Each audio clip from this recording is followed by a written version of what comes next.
Mes chers compatriotes, chers enfants, fils et filles de notre très beau pays, le verdict de la Cour constitutionnelle a été entendu par les communautés nationales et internationales le 23 septembre 2016. Ali Bongo Ondimba est élu président de la République pour un deuxième mandat. En bon démocrate, c'est l'occasion de le féliciter et de lui souhaiter le meilleur pour ce deuxième mandat décisif. C'est l'occasion aussi de congratuler tous les autres candidats qui ont permis l'expression de notre démocratie.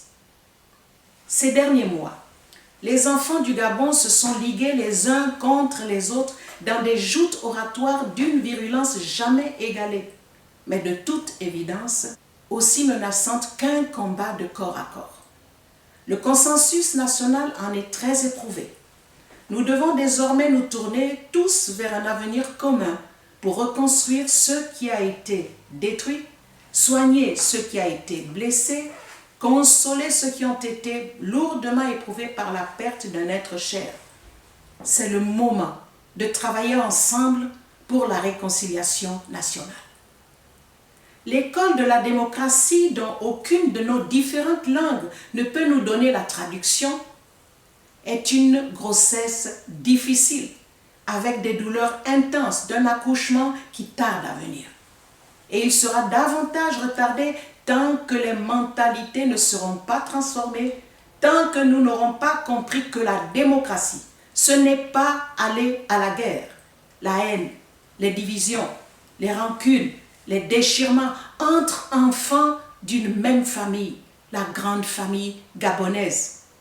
La politique sous le règne de la démocratie n'est juste qu'un échange d'idées contradictoires qui peut se dérouler dans le respect des uns pour les autres. Après tout, la politique est-elle au-dessus des relations parentales ou amicales?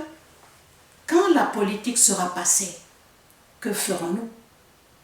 Chers compatriotes, le plus important, ce ne sont pas nos petites querelles, mais le Gabon dans sa globalité. Ce beau pays regorge de tant de richesses humaines, matérielles et organiques, ainsi que d'autres potentialités de tout genre. Ces richesses humaines que sont nos frères et sœurs de tout le pays. Et c'est ensemble, avec toutes nos différences, appartenances et groupes, nos partis politiques et aussi la société civile que compte le Gabon, que main dans la main, chers compatriotes, nous devons travailler ensemble pour en faire une grande nation. Le Gabon fait partie des beaux pays de la planète que nous devons construire parce qu'elle nous abrite tous. C'est notre maison commune, celle que Dieu, dans sa grandiose et merveilleuse architecture, a voulu que nous soyons les dignes fils et filles, quelle que soit notre appartenance sociale ou ethnique. Je ne parle pas d'autre chose, chers frères et sœurs. Je ne parle pas de moi. Je ne parle pas d'un homme ni des individus. Je parle du Gabon, notre pays à tous. Chers compatriotes, chers amis, lorsque nous sommes au gouvernement, dans les chambres du Parlement et des autres institutions de la République et même dans les administrations, nous devons travailler pour l'ensemble de nos citoyens pour faire honneur à notre mère patrie, notre nation en pleine construction. Nous devons exprimer nos différents talents et nos compétences pour le bien de la nation.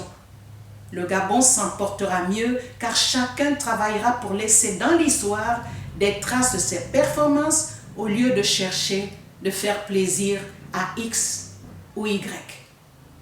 Il faut donc sortir des attitudes où l'on entend souvent des dirigeants dire « c'est grâce à moi que tu occupes tel poste, donc tu te soumets à mes volontés ». Non, le citoyen est à tel poste parce que la nation, la République, l'entreprise représentée par le dirigeant a besoin de ses compétences comme contribution au développement du pays, notre pays cher à tous, sans exception.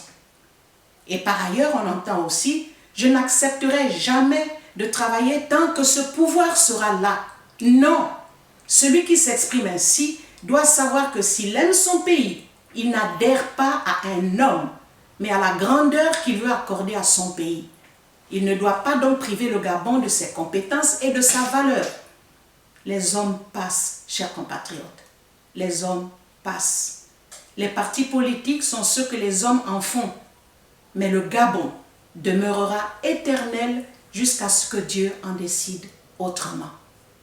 Chers compatriotes, celui qui choisit d'être président de la République doit savoir que c'est un sacerdoce, un don de soi, une renonciation à sa propre vie, en ce sens qu'il choisit délibérément de se mettre au service de ses concitoyens. Et les dirigeants qui l'accompagnent sont dans cette locomotive qui s'engage à satisfaire surtout et avant tout les attentes des concitoyens. Telle est la mission que Dieu attend de ceux qui sont appelés à diriger. À tous et à toutes, mes prières vous accompagnent, car il est déjà demain. Il n'y a plus de temps à perdre. Le Gabon a besoin de l'amour et du travail de tous ses fils et filles, maintenant. Que Dieu bénisse et protège notre pays, le Gabon.